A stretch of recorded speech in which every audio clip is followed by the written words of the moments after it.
कि मैं अपने गीत गजलों से उसे पैगाम करता हूं। ये चादर सुख की मौला क्यों सदा छोटी बनाता है। सिरा कोई भी थामूं दूसरा खुद छूट जाता है। तुम्हारे पास था तो मैं जमाने भर में रुसवा था। तुम्हारे पास था तो मैं जमाने भर में रुसवा था। मगर अब तुम नहीं हो तो जमाना साथ गाता है।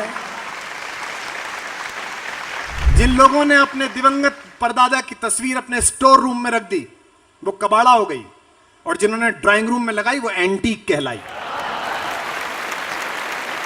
वाणी पर इतना अंकुश कैसे सहते, वाणी पर इतना अंकुश कैसे सहते। हम कबीर के वंशज चुप कैसे रहते, हम कबीर के वंशज चुप कैसे रहते। कल सायंकाल बहुत आनंद है। हाँ? ऐसा कवि सम्मेलन गजब। कुमार विश्वास जी ने तो गजब कर दिया साहब। इस परिसर में राम कथा सुनने के लिए निस्संदेह उपस्थित हुए भगवान राम के अन्यतम और भरत जैसे भाई की उपाधि से विभूषित भगवान महावीर बजरंग बली को प्रणाम करता हूं, जो यहाँ जरूर सुन रहे होंगे इस समय भी। मैंने लगभग 4-5 हजार रात कविता सुनाई है 26-27 देशों में, और रोमांच कम हो पाता है क्योंकि वो दैनिक कार्यक्रम हो गया है, जहाँ सुना रहे हैं वहाँ सुना रहे हैं। लेकिन कविताएं लिखते समय, बाबा तुलसी के वंश में अक्षर गढ़ने प्रारंभ करते समय मैंने ये कभी नहीं सोचा था कि किसी दिन मेरे लिए ये सुयोग भी होगा कि श्रोता इतना बड़ा होगा और गीत के पार्श्व में पार्श्व संगीत मां मंदाकिनी का होगा। ये कभी नहीं सोचा था। ये मेरे ख्याल से हम गूगल हेडक्वार्टर्स गए हों या कैलिफोर्निया असेंबली में गए हों या मेलबोर्न की पार्लियामेंट में गए हों, वो छोटी चीजें हैं। वहां 5-6 वर्षों में लोग आते जाते रहते हैं, लेकिन सृष्टि के आदि क्रम से जो नाद पृथ्वी को आंदोलित करता है, आज इस कवि सम्मेलन के इन सब कवियों को, क्योंकि इसमें फहमी साहब के अलावा सब मुझसे आयु में छोटे हैं, इसलिए मैं कह सकता हूं कि इनको शायद इस बात की अनुभूति भी नहीं है कि वो किस जगह पर पहुंच गए, कहां पहुंच गए हैं। ये हमारा तो नहीं है, ये निश्चित रूप से मेरे पूर्वजों का कोई पुण्य फल होगा जिसका आज मुझे फल प्राप्त हुआ है और आप सबको प्राप्त हुआ है। बहुत अच्छे। क्या उसकी विद्वता थी, धर्म भी था, मर्म भी था, वर्म भी था, सब था उसमें। जहां श्रीचरण बैठे हुए हैं वहां वल्लभाचार्य बैठे, सामने लोग बैठे और मीरा ने गाया मेरे तो गिरधर गोपाल दूसरा न कोई। तो संत समाज में बैठे हुए स्वामी हरिदास ने कहा कि मीराबाई तुमने गाया तो बहुत अच्छा, पर एक गड़बड़ थी, तुम्हारा भजन राग में नहीं था। हमारी बड़ी मां ने जो उत्तर दिया वो मेरी भूमिका है, जो आपका आशीर्वाद खींच लेगी दूर तक, मंदाकिनी के तटों तक। उन्होंने कहा कि मीराबाई तुमने गाया बहुत अच्छा, पर तुम्हारा गायन राग में नहीं था। मां मीरा ने कहा कि स्वामी हरिदास मैं जानती हूं कि मैंने राग में नहीं गाया, क्योंकि मनुष्यों को रिझाने के लिए राग में गाया जाता है और परमात्मा को रिझाने के लिए अनुराग में गाया जाता है। आपके स्वर में माधुर्य है, आप जब गाते हैं, बीच में जब आप गाते हैं, मैं एक दिन आपका प्रवचन देख रहा था। एक गीत मैंने 1000 बार सुना होगा, इश्क में मेरठ की या दिल्ली की कथा थी, और आपने कहा कि मैं कृष्ण पर बोलना चाहता हूं, और आपने एक बहुत मशहूर सा फिल्मी गीत उठाया था, निगाहें मिलाने को जी चाहता है। मैंने पहली बार देखा और यह पता चला कि कविता महत्वपूर्ण नहीं है, गीत महत्वपूर्ण नहीं है, उसका व्याख्याकार महत्वपूर्ण है कि कैसी व्याख्या हो रही है। और इस सभागृह में इस ऐतिहासिक क्षण में उपस्थित वो लोग बचे हैं जो अपने जीवन के अंतिम सांस तक याद रखेंगे कि मां मंदाकिनी के चरणों में एक ऐसी दिव्य विभूति के पास वो बैठे थे जहां कविताओं का रस बरसा था, और आधुनिक तुलसीदास हमारे सम्मुख थे जिन्होंने मानस को नया अमृत दिया है, संजीवनी दी। हम कभी आपसे क्या कहें बापू, ये कह सकते हैं कि इस निराशा भरे वातावरण में, इस नैराश्य में जब हमारी आस्थाएं डूबती हैं, तब पूरी पृथ्वी पर हमारी योजना में और हमारी जानकारी में 2-4 लोग हैं जिनके चेहरे पर दृष्टि टिकती है, तो यह आशा जगती है कि पृथ्वी में शोभन कुछ बचेगा, सत्यम शिवम सुंदरम बचेगा। उनमें से एक आप हैं, हमारा प्रणाम स्वीकार करें, हमारे यश की आयु आपको लग जाए, हमारी आयु आपको लग जाए, ताकि युग युगांतर तक आपकी वाणी बोलती। क्या उसने पेश की, गजब की। तरन्नुम भी एक ही ढंग का तरम, एक ही ढंग, सरल तरम, गजब। बहुत आनंद आया। तो मैं बहुत प्रसन्नता व्यक्त करता हूं कि मैं अपने गीत गजलों से उसे पैगाम करता हूं कि उसी की दी हुई दौलत उसी के नाम करता हूं। हवा का काम है चलना, दिए का काम है जलना। हवा का काम है चलना, दिए का काम है जलना। वो अपना काम करती है, मैं अपना काम करता। बीच में राजनीतिक टिप्पणियां भी नहीं हुई, मैं तो करूंगा नहीं, क्योंकि अपन इस लायक बचे ही नहीं। राजनीति के जितने दृश्य देखिए, उससे अपने आप को आनंदित कीजिए। हम 36 घंटे बैठे, 36 घंटे, 125 करोड़ का लोकतंत्र, 36 घंटे लोकसभा राज्यसभा में बैठा, बहस हुई, राज्य बैठे। हमने सोचा पता नहीं क्या निकलेगा, दो चीजें निकली, गले मिले और आंख मारी। बोले गले मिले आंख मारी, बताइए। अब ये मुझसे पूछने लगा बुद्धि प्रकाश, ये परिहास वृत्ति में रहता है रास्ते में, भाई साहब राहुल गांधी गले क्यों मिले, गले। अब मैंने अवॉइड किया कि राजनीति की बात क्या करनी, तीर्थ में जा रहे हैं, नहीं भाई साहब गले क्यों मिले। मैंने कहा यार 48 साल का आदमी, सावन चल रहा है, गले नहीं मिले क्या करे बता, कहां जाए वो बेचारा।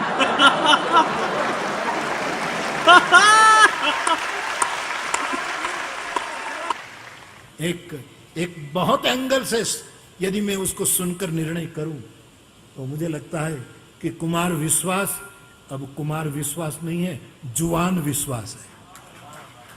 कुमार विश्वास नहीं है, युवान विश्वास है। और अल्लाह आपको कायम युवानी बख्शे, कायम आपको जुआन।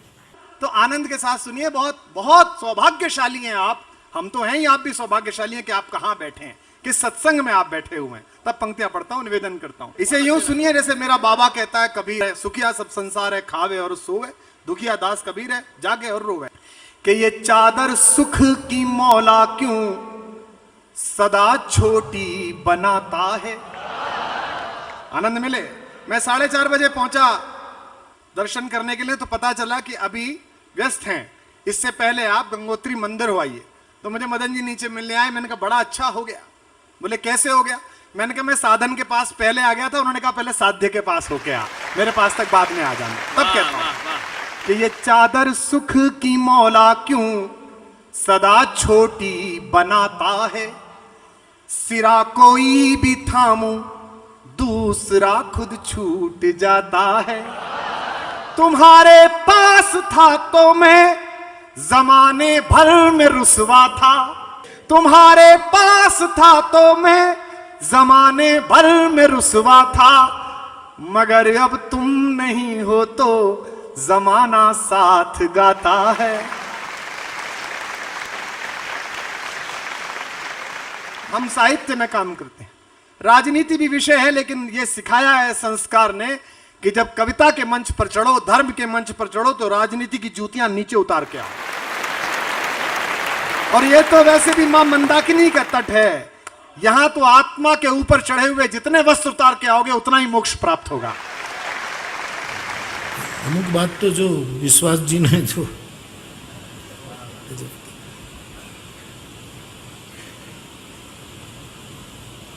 खुश रहो बाप, खुश रहो, खुश। हमारा सनातन धर्म दुर्व्याख्या विश्व मूर्छित है, उसकी बुरी व्याख्याओं के कारण मूर्छा में है। हम आभारी हैं कि आपके रूप में एक ऐसा संत हमें मिला है जिससे सही व्याख्या हम तक पहुंच रही है। जो लोग कहते हैं कि राजनीति धर्म से अलग रहनी चाहिए, वो गलत कहते हैं। धर्म की राजनीति नहीं होनी चाहिए, पर राजनीति का धर्म होना चाहिए। और जब तक सत्ताएं किसी धर्मगुरु के आसन के प्रति प्रणाम की मुद्रा में रहेंगी, तब तब ठीक रहेंगी। जिस दिन उस प्रणाम की मुद्रा से बाहर हो जाएंगी, राजनीति अराजक हो जाएगी। पूज्य अटल जी का बड़ा स्नेह मेरे प्रति था और मेरी बड़ी आस्था थी। मैं उनका आदर पूर्वक स्मरण करता हूं जिन्होंने कहा था कि मेरी अस्थियां भी जब गंगा में मिला दी जाएंगी और लहरों से कान लगाकर सुनोगे तो भारत माता की जय का जय घोष आएगा। मुझसे पूछा किसी ने कि आप टेलीविजन पे थे, आप 7 किलोमीटर लंबी यात्रा निकली थी, उसमें नहीं गए। मैंने कहा हम आभारी हैं अपने महनीय प्रधानमंत्री जी के, जो हमारे श्रोता भी रहे, आयोजक भी रहे, बड़े भाई भी हैं, मित्र भी हैं, कि वो 7 किलोमीटर सारे नेता चले। बस इतना निवेदन है कि अटल जी के शव के पीछे 7 किलोमीटर चले, अगर उनके पदचिन्हों पर भी 2-4 कदम चल लो तो शायद देश अच्छा हो जाए। भाई क्या कह दिया डॉक्टर साहब, वाह। बड़े से बड़े मुख्यमंत्री, बड़े से बड़े प्रधानमंत्री जिनके सामने नीचे बैठते हैं, आज वो स्वयं नीचे बैठे हैं। ये किस लिए? हमारी कविता में कोई बड़ी बात नहीं है, हमारा खानदान बड़ा है, हम सूर के, तुलसी के, रसखान के घर में पैदा हुए हैं। जिस जगह आप बैठे हैं इसी हर्षिल से, ये जो हर्षिल है पास में, हरिशिला है, यहीं से हमारे खानदान का एक बड़ा बुजुर्ग राहुल सांकृत्यायन निकले थे घोड़े लेकर, खच्चर लेकर तिब्बत की तरफ, और पाली, प्राकृत, अपभ्रंश का विपुल साहित्य यहां तक लेकर आए थे। इसी जगह मैं अपने पूर्वज के घर में खड़ा हुआ हूं और एक महान विभूति के सामने पढ़ रहा हूं। जिन लोगों ने अपने दिवंगत परदादा की तस्वीर अपने स्टोर रूम में रख दी वो कबाड़ा हो गई, और जिन्होंने ड्राइंग रूम में लगाई वो एंटीक कहलाई। मैं एक विदेह के मंच पर खड़ा हूं, योगी भी हैं शरण जिनके जो अनासक्त गेही, जय जय राजा जनक पुण्य देही विदेही। तो मैं एक कविता सुना रहा हूं आपको। हमने बाबा तुलसी को तो नहीं देखा, हमारा यही सौभाग्य कि हम आपको देख पा रहे हैं, हम आपके श्री चरणों में बैठे हुए हैं। वे बोले दरबार सजाओ, वे बोले जयकार लगाओ, वे बोले हम जितना बोले तुम केवल उतना दोहराओ। वाणी पर इतना अंकुश कैसे सहते, वाणी पर इतना अंकुश कैसे सहते, हम कबीर के वंशज चुप कैसे रहते, हम कबीर के वंशज चुप कैसे रहते। कवि को ईश्वर ने यह शक्ति दी है। हमारे यहां कहा जाता है कि विधाता की सृष्टि 6 रसों में बटी हुई है। विधाता ने कुछ हम पर अतिरिक्त कृपा की कि हमें नवरस दिए। कवि से विधि से कवि सब विधि बड़े, या में संशय ना है, शठरस विधि की सृष्टि में नवरस कविता मां। भीगा मुशायरा था आखिर में, जब मिल रहे थे तब सब भीगे भीगे हुए। केहू काल गति से परे चिरंतन, अभी यहां थे अभी यहीं हो। कृष्ण अकेले पुण्य पुरुष हैं जिनसे 2 युगों में 2 महिलाओं ने प्रेम किया। द्वापर में राधा ने और कलयुग में हमारी मां मीरा ने। और दुनिया की हर स्त्री अपने पुरुष से, प्रेमी पुरुष से इस बात पे नाराज रहती है कि दूसरी महिलाओं को प्रेम क्यों करता है। अकेले योगेश्वर कृष्ण हैं जिनसे सब प्रेम करती हैं और सब आपस में भी प्रेम करती हैं कि हम सब प्रेम करते हैं। जय जय जय जय। बापू, हमारे बाबा सूरदास ने कहा राधा से बोले नहीं 4-5-6 दिन कृष्ण, बोले नहीं, बात नहीं की तो राधा नाराज हो गई। तो राधा उपवास पे चली गई। दुनिया का पहला आमरण अनशन और दुनिया की पहली आत्महत्या की चेतावनी, धमकी सूरदास ने लिखी, आपकी तालियां गूंजेंगी। उन्होंने कहा कि राधिका जी हैं तो जी हैं सखी, न तो पी हैं हलाहल नंद के द्वारे। नंद के दरवाजे पे जहर पी के मरेंगे, नहीं तो राधिका के साथ बात करो। ये केवल कृष्ण को प्राप्त था। तब मैं कहता हूं केहू काल गति से परे चिरंतन, अभी यहां थे अभी यहीं हो। कंप्लीट मैन पूरी प्रकृति में केवल एक हुआ जिसने बचपन जिया तो ऐसा कि आज भी लाड़ में भारत की हर मां अपने बेटे को कान्हा कहती है। जिसने जवानी जी तो ऐसी के इश्क में पागल लड़के को कॉलोनी में लोग कहते हैं बड़ा कन्हैया बना फिरता है। जिसने युद्ध रचाया तो ऐसा कि 5 निर्वासित बच्चों को विश्व की सबसे बड़ी अक्षौणी सेना के सामने विजय दिलाई। और जिसने ज्ञान दिया तो गीता जैसा पर 1000 नोबेल पुरस्कार कुर्बान किए जा सकते हैं। तब मैं उस कान्हा पर पढ़ रहा हूं। केहू काल गति से परे चिरंतन, अभी यहां थे अभी यहीं हो। कभी धरा पर कभी गगन में। बालकृष्ण ने पूछा मां से कि तू तो कहती थी सूरज पूरब में निकलता है, मैं चिड़िया दिखा रहा था बलदाऊ को पश्चिम में, सुबह सुबह तो सूरज उधर था। तो मां ने कहा तुझे क्या पता, तू त्रैलोक्य क्या स्वामी है, जिस दिशा में इंगित कर देगा सूर्य और चंद्रमा को उधर जाना ही पड़ेगा, ये उनका काम है। कि कभी धरा पर कभी गगन में, कभी कहां थे कभी कहीं हो। तुम्हारी राधा को भान है तुम सकल चराचर में हो समाये, बस एक मेरा है भाग्य मोहन के जिसमें होकर भी तुम नहीं हो। बस एक मेरा है भाग्य मोहन के जिसमें होकर भी तुम नहीं हो। न द्वारिका में मिले बिराजे, आपने कथा करी है वो, न द्वारिका में मिले बिराजे, बिरज की गलियों में भी नहीं हो। कान्हा का पता बता रहा हूं। न द्वारिका में मिले बिराजे, बिरज की गलियों में भी नहीं हो। न योगियों के हो ध्यान में तुम, अहम जड़े ज्ञान में नहीं हो। न योगियों, एक बहुत बहुत बड़ा बुद्धिजीवी था उनके दरबार में उद्धव। तो भगवान ने कहा लल्लू तुम वहां जाओ जरा मिल के आओ, वो लड़कियां परेशान है उनसे कहना कि वो निराकार प्रेम में लगे, हमारा चक्कर छोड़े। और वो बड़ा अहंकार में वहां पहुंचे। हमारे जगन्नाथ प्रसाद रत्नाकर ने कहा है कि आए लौट लज्जित नवाए नैन ऊधो, अब सब सुख साधन को सूदो सो जतन ले। और ये पंक्ति बापू के चरणों तक पहुंचे आपकी वाह में कि प्रेम मग छाके पग पड़त जहां के तहां, यूं जा रहा था मिलने के बाद, प्रेम मग छाके पग पड़त जहां के तहां, ज्ञान गूदड़ी में अनुराग को रतन ले। ज्ञान की गुदड़ी में अनुराग का कोई नूर लेके लौटा। और जब चिट्ठी लेके आया तो उससे कोई नहीं मिल रहा था।